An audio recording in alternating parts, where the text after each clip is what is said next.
Zero Academy। नमस्कार दोस्तों, स्वागत है आपका। आज से मैं आप लोगों के लिए एक नया सीरीज लेकर आ रहा हूं और वो है एम्प्लॉयबिलिटी स्किल पर सवाल। अब आप बोलेंगे सर ये तो पहले से अवेलेबल है चैनल में। तो मैं आपको बता दूं कि पहले से जो अवेलेबल है वो निम्मी के द्वारा 2019 वाले सवाल हैं। निम्मी ने 2019 में सबसे पहले क्वेश्चन पेपर दिया और उसके बाद के जितने भी एग्जाम हुए उसमें वहीं से सवाल आए एग्जाम में। अब इन्होंने अपने क्वेश्चंस पेपर को रिवाइज किया है 2022 में, मीन्स इन्होंने नया क्वेश्चन पेपर दिया है 2022 में। मतलब श्योर है इसके बाद वाले जितने भी एग्जाम होंगे उसमें से क्वेश्चंस होंगे वो इसी वाले पीडीएफ से आएंगे, जिस पीडीएफ को हम सॉल्व करने वाले हैं सीरीज दर सीरीज। अभी सेकेंड ईयर को सिंप्लीफाई करेंगे, उसके बाद फर्स्ट ईयर वाले को भी हम देखेंगे बारी बारी से। मैं यहाँ पे कुछ खास एक्स्ट्रा आपके लिए नहीं कर रहा, बस इतना कर रहा हूँ कि आप इन क्वेश्चंस को अच्छे से समझ जाएं, क्योंकि इसका आंसर तो ऑलरेडी आपको दिया हुआ है। ठीक है, यहाँ पे जैसे दिखाई दे रहा है ये आंसर आपको दिया हुआ है। तो मैं बस ये मदद कर रहा हूँ कि ये आंसर आया कैसे आप ये समझ जाएं, ताकि याद करने में आपको बहुत ज्यादा आसानी हो। तो हम सॉल्व करते हैं। जैसे देखते हैं कि पहला सवाल हमारा क्या है। पहला सवाल ये कहता है the plumber dash the pipe yesterday. Dash the pipe yesterday का मतलब प्लम्बर एक आदमी है जो काम करता है पाइप से संबंधित। तो सीधी सी बात है वो क्या करेगा, रिपेयरिंग का काम करेगा। प्लम्बर जो होता है वो पाइप को रिपेयर करता है। तो क्या हम डायरेक्ट यहाँ पर रिपेयर यूज करें? नहीं, क्योंकि ध्यान रखने वाली बात यह है कि यहां पर वर्ड इस्तेमाल हुआ है यस्टरडे। यस्टरडे का मतलब होता है बीता हुआ कल। बीता हुआ कल मतलब पास्ट टेंस की बात कर रहा है। पास्ट टेंस की बात कर रहा है तो भाई पास्ट में क्या इस्तेमाल होता है? रिपेयर इस्तेमाल होता है या रिपेयर्ड इस्तेमाल होता है। मैं इसका ब्रीफ जानकारी आपको दे देता हूं, आप टेंशन ना ले। बेसिकली जो टेंस जो होते हैं आपके ये तीन टाइप के होंगे। पहला जो होगा प्रेजेंट टेंस, दूसरा होता है आपका पास्ट टेंस और तीसरा होता है फ्यूचर टेंस। बेसिक सा है, आप सब जानते हैं, इसमें इसमें कोई नई बात नहीं है। मैं बस आपको रिवाइज करा दे रहा हूं कि वो होता क्या है। प्रेजेंट टेंस कहने का मतलब ये है कि जो वर्तमान में चीजें चल रहा हो, जो अभी चल रहा है, वर्तमान की स्थिति को जो बताता है वो हमारा प्रेजेंट टेंस है। प्रेजेंट टेंस में अगर मैं ये कहता हूं कि मैं अभी आपको पढ़ा रहा हूं तो ये वर्तमान वाली स्थिति है, प्रेजेंट टेंस है। लेकिन कुछ ऐसे भी केसेस होते हैं जहां पे ये बोलेगा कि मोहन स्कूल जाता है। अब यहाँ पे ये समझ में नहीं आता कि मोहन स्कूल जाता है का मतलब वो कल भी गया था, आज भी जाएगा और आने वाले कल को भी जाएगा। तो भाई ये प्रेजेंट हुआ, पास्ट हुआ या फ्यूचर हुआ? तो ध्यान रखिएगा जब भी कभी हम रेगुलर एक्शन की बात करते हैं, किसकी बात? रेगुलर रूटीन वाली बातें करते हैं, तो वो आता है प्रेजेंट टेंस के अंतर्गत। या हम किसी हैबिट की बात करते हैं कि किसी का हैबिट है कि वो सिगरेट पीता है, ही स्मोक सिगरेट डेली। ठीक है, तो हैबिट की अगर बात करेंगे तो वो भी प्रेजेंट टेंस के अंतर्गत आता है। या फिर अगर हम किसी यूनिवर्सल ट्रूथ की बात करें, यूनिवर्सल ट्रूथ का मतलब कि जैसे कि आपको पता है कि सूर्य जो है हमेशा पूर्व से ही उगता है। तो ऐसे यूनिवर्सल ट्रूथ वाली बात हो गई, हैबिट वाली बात हो गई या फिर रेगुलर एक्शन वाली बात हो गई, तो ये सारे किसके अंतर्गत आएंगे? प्रेजेंट के अंतर्गत आएंगे। तो इसके लिए एक बेसिक सा फॉर्मूला है, जब हम सिंप्लीफाई करते सॉरी जब क्वेश्चंस को हम देखते हैं तो वहां से हमको समझ में आ जाता है। इसका बेसिक स्ट्रक्चर जो है वो ये है कि सबसे पहले सब्जेक्ट होता है प्लस आपका वर्ब का फर्स्ट फॉर्म होता है प्लस ऑब्जेक्ट होता है। बेसिक सा है, आप जानते हैं सब्जेक्ट का मतलब जो काम करने वाला जो होता है। जैसे कि अभी हम बात कर रहे थे वहां पे प्लम्बर की बात हो रही थी, तो प्लम्बर जो है वो काम करने वाला है, करता है, तो वो सब्जेक्ट है। V1 वर्ब का फर्स्ट फॉर्म, पहले एग्जाम्पल के हिसाब से मैं बात करूं तो उसमें इस्तेमाल हुआ है रिपेयर वर्ड। तो रिपेयर जो है ये first form of the verb है। ठीक है, इसी का रिपेयर्ड अगर बोले, IRED, repaired, repair first form है। रिपेयर्ड जो होता है, सॉरी ये फर्स्ट फॉर्म है, रिपेयर्ड जो होता है वो सेकंड फॉर्म भी होता है और यही third form of the verb भी है, मींस रिपेयर, रिपेयर्ड, रिपेयर्ड। ठीक है, तो यहां पर वर्तमान के केस में, प्रेजेंट के केस में V1 इस्तेमाल होता है। पास्ट की यदि हम बात करें तो पास्ट में क्या इस्तेमाल होगा? पास्ट मतलब क्या है? बीता हुआ कल, बीता हुआ कोई काम के बारे में अगर बात करते हैं, जैसे कि उसमें शब्द इस्तेमाल हुआ है यस्टरडे, मतलब वो बीते हुए कल को बताता है, तो उस केस में पास्ट टेंस इस्तेमाल होगा। पास्ट के केस में उसका जो स्ट्रक्चर होता है, वो बेसिक स्ट्रक्चर आपका बनता है subject plus V2 plus object. ठीक है, तो यहाँ पे क्या होता है, वर्ब का सेकंड फॉर्म इस्तेमाल होता है, मतलब रिपेयर तो इस्तेमाल नहीं होगा, क्या इस्तेमाल होगा, रिपेयर्ड इस्तेमाल होगा। ठीक है, ये बात समझ में आ रहा है। फ्यूचर टेंस को भी देख लेते हैं। फ्यूचर मतलब क्या होगा, आने वाले कल के बारे में जो बात कर रहा है, आने वाले कल के बारे में,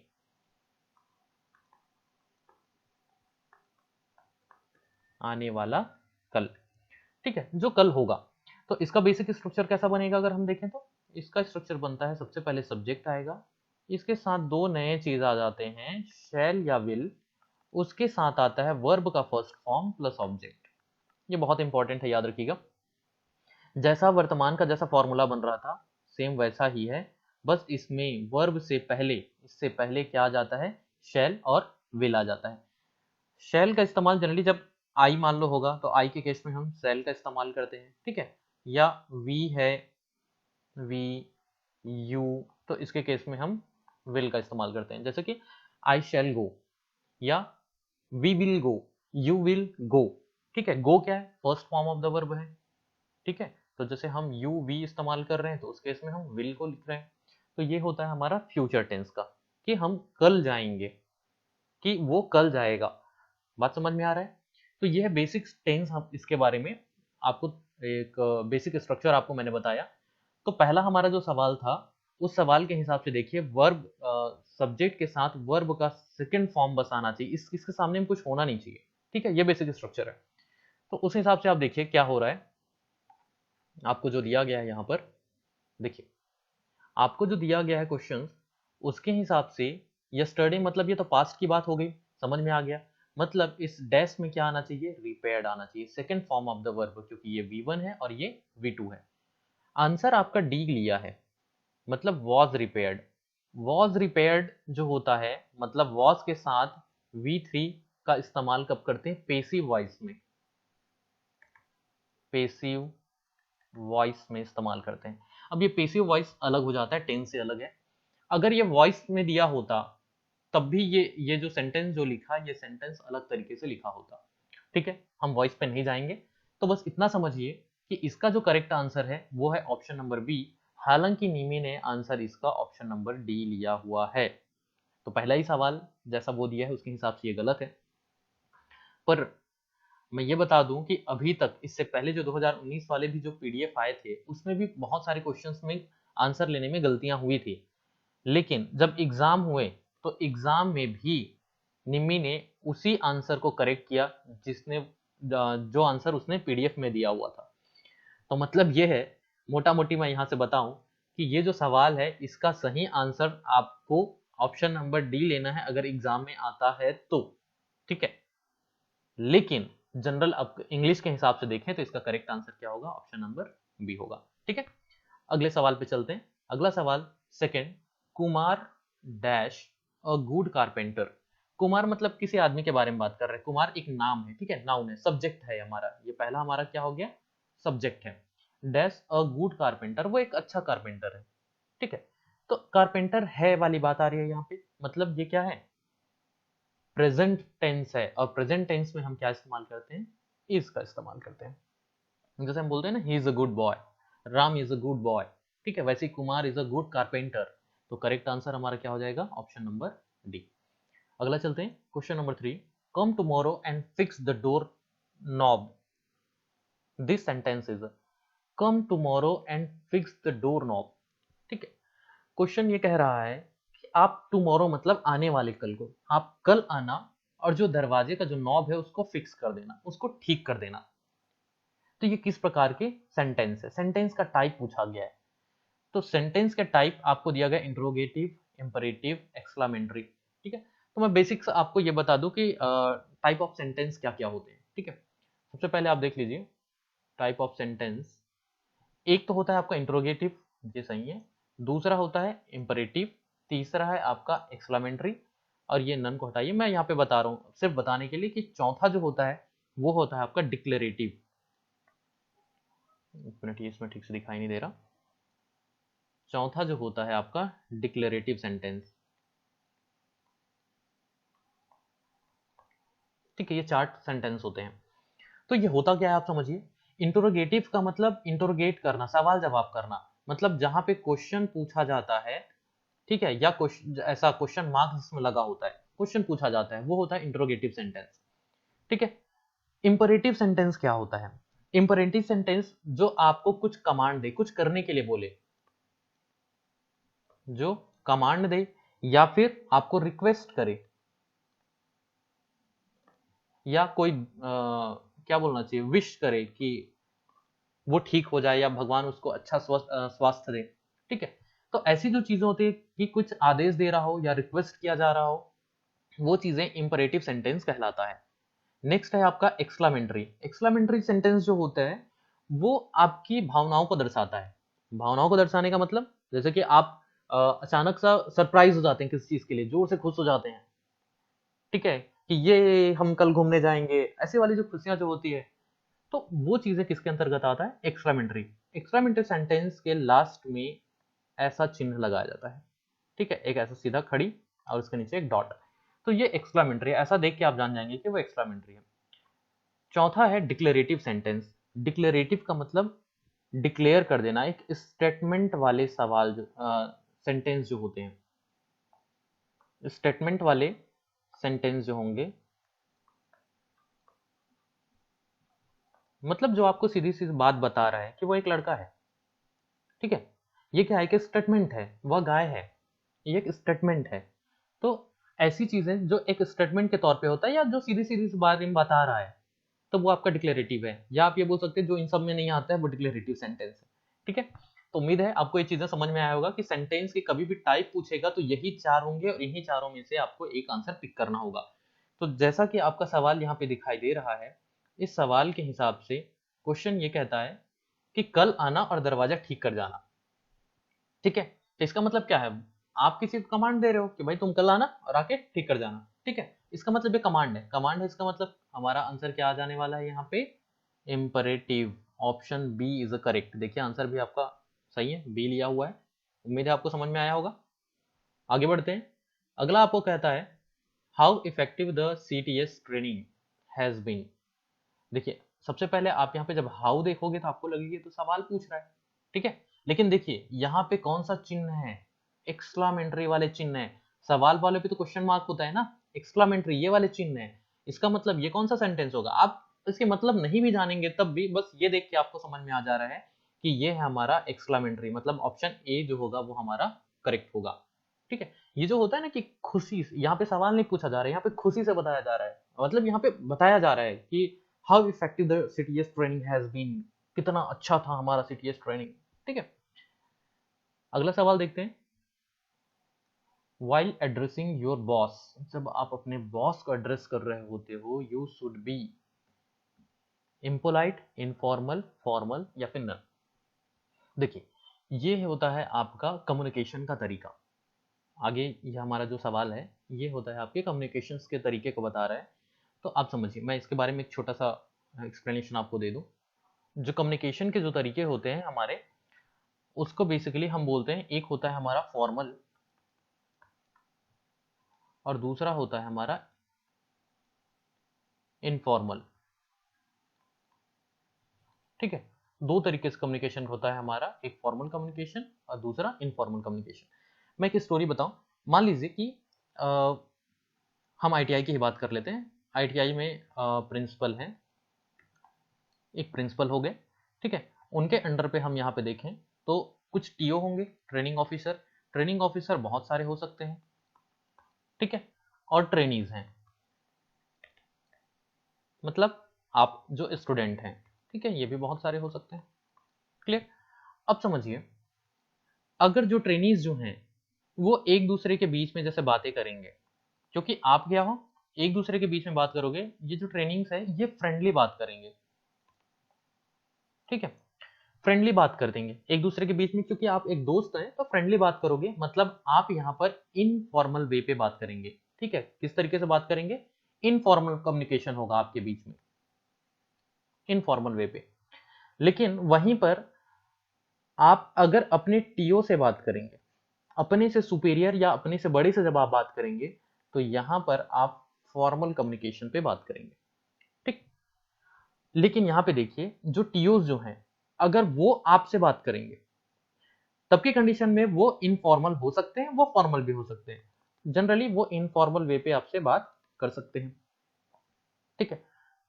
लेकिन वहीं पे हम बात करें कि जो टीओज हैं वो एक दूसरे से, एक टीओ दूसरे टीओ से कैसे बात करेगा, तो ये भी फॉर्मल तरीके से बात करते हैं, ठीक है। हाँ, बात अलग है कि जब इन दोनों की दोस्ती हो जाएगी तो दोस्ती होने के बाद वो कैसे पेश आते हैं, तो वो अलग बात है। जब दोस्त हो जाते हैं तो हम इनफॉर्मल वे पे बात करते हैं, ठीक है। आप इतनी से बात समझ जाइए कि जब फ्रेंड, फैमिली, इनके साथ हम इनफॉर्मल वे पे बात करते हैं, ठीक है। लेकिन अपने से जो सुपीरियर होगा उसके साथ हम फॉर्मल तरीके से, जैसे कि जो टीओ होंगे वो अगर प्रिंसिपल से बात करेंगे तो वो भी फॉर्मल तरीके से ही बात करेंगे। बात समझ में आ रहा है आपको? एक छोटा सा स्टोरी है। अब आप ऊपर के सवालों को सॉल्व करेंगे तो आपको आसानी से समझ में आ जाएगा। जब आप बॉस मतलब आप अपने से बड़े को, सुपीरियर को जब बात करेंगे तो सीधी सी बात है आप फॉर्मल तरीके से कम्युनिकेट करेंगे, तो ऑप्शन नंबर सी करेक्ट हो जाएगा। नेक्स्ट है द कस्टमर रिक्वेस्टेड, रिक्वेस्टेड की बात कर रहा है कौन, कस्टमर जो है रिक्वेस्ट कर रहा है किसको, एक लेडी को, जो to display the different mobile phone models, ठीक है। एक ये रहा कस्टमर और ये गया दुकान में, यहाँ पे जो है वो है लेडी है मोबाइल दुकान पे, इनको मोबाइल दिखाने के लिए ये कस्टमर जो है इनको रिक्वेस्ट कर रहा है, ठीक है। द कस्टमर आस्क्ड, कस्टमर किसको बोलेगा, इस लेडीज को बोलेगा, ठीक है। इन लेडी को जब बोलेगा तो लेडी के लिए, जब हम लेडी को डायरेक्ट ना बोले तो उसकी जगह को या उसको जब हम रिप्लेस करते हैं तो उसके लिए हम हर का इस्तेमाल करते हैं, ठीक है। जब लड़की होगी तो उसके लिए हम हर का इस्तेमाल करते हैं, अगर लड़का होता तो उसके केस में हम हिम का इस्तेमाल करते हैं, ठीक है। तो इसके हिसाब से हमारा जो आंसर है, चूंकि क्वेश्चंस में क्या बताया, लेडी बोला गया है, इसका मतलब हमारा करेक्ट आंसर क्या होगा, हर होगा, ठीक है। सजीव जब होता है तो उसके केस में हम इन चीजों का इस्तेमाल करते हैं, निर्जीव के केस में हम इट का इस्तेमाल करते हैं। तो लेडी है इसलिए हर, अगर लड़का होता तो हिम का इस्तेमाल करते हैं। उम्मीद है आपको समझ में आ रहा होगा। अगला है the ITI principal called Manoj, principal Manoj को बुलाते हैं, the principal asked dash to show hall ticket for CTS examination.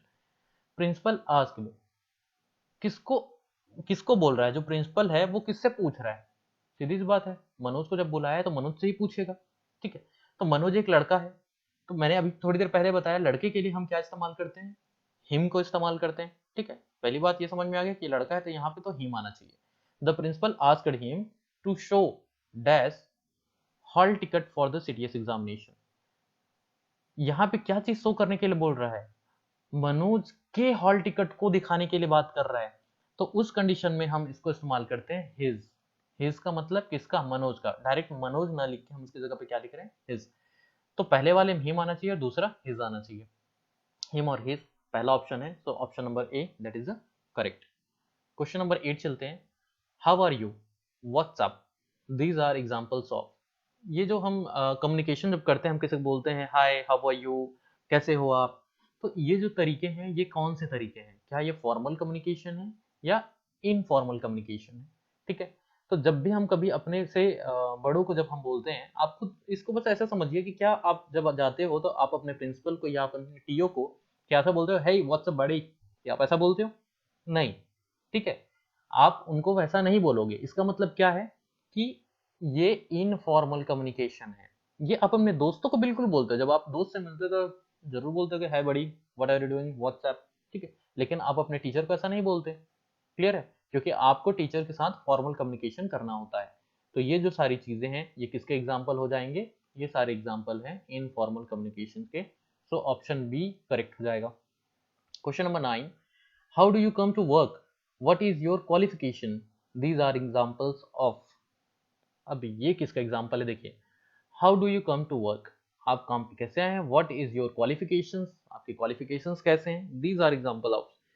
तो देखिए ये एक ऑफिशियल तरीके से चल रहा है, एक ऑफिस में मान लीजिए सुपरवाइजर है, वो यहाँ पे जो काम करने के लिए आए हैं उनको पूछ रहा है कि आप काम पे कैसे आए हो, आपकी क्वालिफिकेशंस क्या हैं, या आप ऐसा बोल लीजिए कि ये एक एचआर है जो यहाँ पे रिक्रूट कर रहा है, ठीक है, कुछ इस तरीके से। तो इनके बीच में जो बातें होंगी ऑब्वियसली वो फॉर्मल कम्युनिकेशन ही होगा, ठीक है। ऑफिस के अंदर जो लोग जो भी बातें हो रही हैं वो कौन सा तरीके से होगा, फॉर्मल कम्युनिकेशन पे होगा। तो हमारा करेक्ट आंसर हो जाएगा option number A. Question number 10 पे बात करते हैं। If you meet your supervisor in a grocery store. अच्छा, अगर आप अपने सुपीरियर से बाहर में मिलते हैं, या सुपरवाइजर से या अपने बॉस से ऑफिस से बाहर मिलते हैं, ठीक है, कोई मार्केट में आप अगर मिल जाते हैं, तो उस कंडीशन में आप उनसे कैसे पेश आओगे। Turn your face and go away, कि मतलब मुड़ोगे और भाग जाओगे वहां से, अरे बाप रे किस भूत को देख लिया, ऐसा नहीं करोगे, ठीक है। Run to him her and hug him, जो भी है कि मतलब आप दौड़ते हुए उनके पास जाओगे, गले लगा लोगे, ओ माय बॉस, नहीं, बिल्कुल ऐसा तो नहीं करोगे। Greet him her formally, him और हर मतलब लड़का हो या लड़की, आप उसको फॉर्मल तरीके से विश करोगे, good morning sir, good evening sir, जो भी है, ठीक है। हाँ बिल्कुल, हमको ऐसा ही करना होता है। बॉस इज ऑलवेज राइज, आप बॉस से अंदर में मिले, मतलब ऑफिस के अंदर या बाहर में मिले, आपको हमेशा फॉर्मल तरीके से ही कम्युनिकेट करना है। सो करेक्ट आंसर हो जाएगा इसका ऑप्शन नंबर सी। क्लियर है। When you borrow a screwdriver from a trainee. Borrow का मतलब क्या होता है, उधार लेना, ठीक है। आप उधार ले रहे हैं किसी ट्रेनी से, आप स्क्रू ड्राइवर उधार लेंगे तो आप कैसे बोलेंगे, give me your screw driver. आप सीधा सीधा से बोलेंगे क्या कि भैया तू अपना स्क्रू ड्राइवर मुझे दे, ऐसा क्यों बोलोगे। अगर ऐसा आप तब बोल सकते थे जब आपको तुरंत वहीं पे काम करना है और आप काम करके तुरंत देने वाले हो, तब आप बिल्कुल ऐसा बोल सकते थे। लेकिन यहाँ पे बात चल रही है उधार मांगने की, तो उधार जब आप मांग रहे हो तो सामने वाला देगा या नहीं देगा, इस बात की क्या गारंटी है। तो वहां पे आपको पूछना पड़ेगा, आप ऑर्डर नहीं दोगे सीधा, ठीक है, आपको पूछना पड़ेगा, can you give me your screwdriver, ठीक है। तो ये हो जाएगा आपका correct answer. Question number 12, the company asked the carpenter to design a box. Box design करने के लिए बोल रहा है, जो भी डायमेंशन दिया गया उस डायमेंशन पे। व्हेन इट वाज अप्रूव्ड, अगर वो जो भी डायमेंशन बोला था वो अप्रूव हो गया, he made many more boxes होगा या बॉक्स होगा फॉर द कंपनी, ठीक है। ऑप्शन वही बोल रहा है बॉक्स, कैबिनेट की तो बात ही नहीं हो रही है कहाँ से, बॉक्स यार बॉक्सेस की बात हो रही है। तो यहाँ पे हम बात करेंगे, देखिए यहाँ पे मेनी मोर मतलब प्लूरल बोल रहा है, बहुत सारा बोल रहा है, तो उस कंडीशन में हमारा ऑप्शन क्या हो जाएगा, बॉक्सेस। अगर एक बनाने की बात होती तो हम क्या बोलते हैं, बॉक्स, लेकिन यहाँ पे बहुत सारे हैं इसलिए option number C, boxes will be correct. अगला क्वेश्चन देखते हैं। Question number 13, magnificent, large, thin, lengthy, square, मतलब ये सारी चीजें किसके एग्जांपल हैं, क्वेश्चन ये पूछा जा रहा है। आप किसी को बोल रहे हैं कोई चीज पतला है, चौड़ा है, लंबा है, मोटा है, चमकदार है, नुकीला है, तो ये क्या है, ये किसी को डिस्क्राइब कर रहा है, किसी के बारे में बता रहा है। सीधी सी बात है, कोई बहुत चमकीला है, मतलब हम किसी चीज के बारे में बात कर रहे हैं, कि हम ये बोलेंगे लाइट चमकीला है, मतलब हम किसी को डिस्क्राइब कर रहे हैं। तो ये कैसे वर्ड्स हैं, these are the describing word, ठीक है। तो हमारा करेक्ट आंसर हो जाएगा ए। एक्शन वर्ड बोल रहा है यहाँ पे, एक्शन मतलब ब्राइट बोलने से ऐसा लगता है क्या वो कुछ काम हो रहा है, नहीं, मतलब ये एक्शन वर्ड तो बिल्कुल नहीं है। प्रोनाउन क्या होता है, नाउन के इस्तेमाल, मतलब किसी नाम के इस्तेमाल की जगह पर अगर हम इस्तेमाल करते हैं उसको प्रोनाउन बोलते हैं, तो बिल्कुल ये भी गलत है। नेमिंग वर्ड, क्या ये किसी के नाम को बता रहा है, नहीं नहीं बिल्कुल नहीं, नेमिंग वर्ड तो बिल्कुल नहीं। नेमिंग वर्ड मतलब क्या हो जाएंगे, जो नाउन है, जो किसी के नाम, जैसे राम श्याम मोहन, पेन पेपर, ये क्या है, किसी के नाम है, तो वैसा तो बिल्कुल नहीं है। तो करेक्ट आंसर क्या होगा हमारा, option number A. Question number 14, table, wire, socket, cable, hammer, nail, ये सारी चीजें किसकी एग्जांपल है। तो हमको पता है रेफ्रिजरेटर एक फिक्स चीज है जिसका नाम है रेफ्रिजरेटर, या सॉकेट कोई फिक्स चीज है जिसका नाम होता है सॉकेट, हम सॉकेट बोलने से जान जाते हैं कि पर्टिकुलर इसी चीज की बात कर रहे हैं। इसका मतलब क्या है, ये किसी के नाम को दर्शाता है, मतलब ये क्या होगा हमारा, नेमिंग वर्ड हो जाएगा। बात समझ में आया। क्वेश्चन नंबर 15 की बात करते हैं। फिक्स, मेजर, पुल, आप किस चीज को फिक्स करते हो, किस चीज को नाप रहे हो, खींच रहे हो या उठा रहे हो, तो ये सारी चीजें क्या है, ये तो काम करना हुआ ना, कि हम किसी को उठा रहे हैं, ये तो काम करना हुआ, किसी को खींच रहे हैं, ठीक है। तो ये प्रोनाउन तो है नहीं, मतलब किसी के नाम की जगह पे इस्तेमाल हो रहा है वाला बात तो है नहीं बिल्कुल। ये तो हम एक्शन वर्ड को दर्शा रहा है कि हाँ हम ये काम कर रहे हैं, एक्शन का मतलब ये काम हम कर रहे हैं, फिक्स कर रहे हैं, मेजर कर रहे हैं, ये सारे क्या है, किसके एग्जाम्पल है, हमारे एक्शन वर्ड के एग्जाम्पल हैं। तो option B that will be correct, ठीक है। क्वेश्चन नंबर 16, कॉमा, कॉमा आप जो ऐसा लगाते हो, या ये जो कॉमा जो लगा हुआ है, या फुल स्टॉप, जिस किसी भी क्वेश्चन के बाद ये फुल स्टॉप, जैसे ये फुल स्टॉप जो लगा हुआ है, ये क्वेश्चन मार्क, ये सारे क्या चीजें हैं, ठीक है। जैसा डॉट लगेगा, ऐसा कॉमा लगेगा, सॉरी ऐसा कॉमा लगेगा, या क्वेश्चन मार्क लगेगा, या एक्सक्लामेटरी ऐसे चिन्ह, ये सारे क्या होते हैं, ये होते हैं पंक्चुएशन मार्क, ठीक है। इसको डायरेक्ट डायरेक्ट याद रखिए कि इन जितने भी जो चिन्ह होते हैं, इन चिन्ह को डिजाइन नहीं बोलेंगे, इनको पंक्चुएशन मार्क्स कहा जाता है, ठीक है। तो option B is the correct answer. Question number 17, are you requested to complete the given assignment by Monday, this is an example of, देखो यहाँ पे क्या बोला जा रहा है, you are requested to complete, भाई बहुत ही ज्यादा इज्जत दिया जा रहा है आपको, आपको रिक्वेस्ट किया जा रहा है कि भाई मंडे तक असाइनमेंट कंप्लीट करके ले तो आओगे ना प्रभु, ठीक है। बहुत रिक्वेस्ट किया जा रहा है, रिक्वेस्टफुली आपसे बात किया जा रहा है कि आप मंडे को असाइनमेंट कंप्लीट करके ले आएंगे। तो ये किस तरीके का एग्जाम्पल है, तो इम्पोलाइट तो है नहीं, है ना, वो तो बहुत ही पोलाइटली तरीके से बात कर रहे हैं भाई, और बहुत ही इज्जत तहजीब दे रहे हैं, मतलब ये क्या हो जाएगा, हमारा फॉर्मल कम्युनिकेशन हो जाएगा। क्लियर है, तो option number B that is a correct. Gesture, facial expression, eye contact, ये सब क्या है, कम्युनिकेशन के जो तरीके होते हैं, मैंने बताया, जब हम देखिए बेसिकली कम्युनिकेशन के जो तरीके होंगे मैं आपको बताऊं, कम्युनिकेशन जो होता है दो तरीके से करते हैं, एक होता है हमारा वर्बल कम्युनिकेशन, ठीक है, वर्बल कम्युनिकेशन, एक होता है हमारा नॉन वर्बल कम्युनिकेशन। वर्बल जो होते हैं उसमें हम बात कर रहे थे फॉर्मल या इनफॉर्मल तरीके से जो बात करने का था। वर्बल का मतलब जो हम मुंह से बोल के बात करते हैं, ठीक है, जो अभी मैं कर रहा हूँ, ये वर्बल कम्युनिकेशन है, ठीक। तो वो दो तरीके से होता है, एक फॉर्मल और एक इनफॉर्मल। नॉन वर्बल कम्युनिकेशन होता है बॉडी लैंग्वेज, हमारा जो बॉडी लैंग्वेज होता है, बॉडी लैंग्वेज मतलब इशारों वाली बातें, इशारों इशारों से वाला, कि आप हाथ दिखा के किसी को हाथ हिला रहे हैं, आंख दिखा रहे हैं, ठीक है, आप समझ पा रहे हैं कि फेशियल एक्सप्रेशन आपका क्या है। ये सारी जो चीजें होती है बॉडी लैंग्वेज के थ्रू जो हम बातें करते हैं, उसको हम बोलते हैं नॉन वर्बल कम्युनिकेशन। तो क्वेश्चन जो था हमारा, गेस्चर फेशियल एक्सप्रेशन मतलब ये बॉडी बॉडी से रिलेटेड बातें कर रहा है, इसका मतलब ये हो जाएगा हमारा non verbal communication. Option number B will be correct. Question number 19, I have received complaint about work place safety. Work place मतलब सीधी सी बात है, वर्क प्लेस सेफ्टी मतलब वर्क प्लेस के बारे में बात कर रहे हैं। प्लीज चेक देम, बहुत ही तहजीब और इज्जत के साथ बोला जा रहा है कि आप उसे चेक करें इमीडिएटली, और जो भी डिटेल है वो शेयर करें।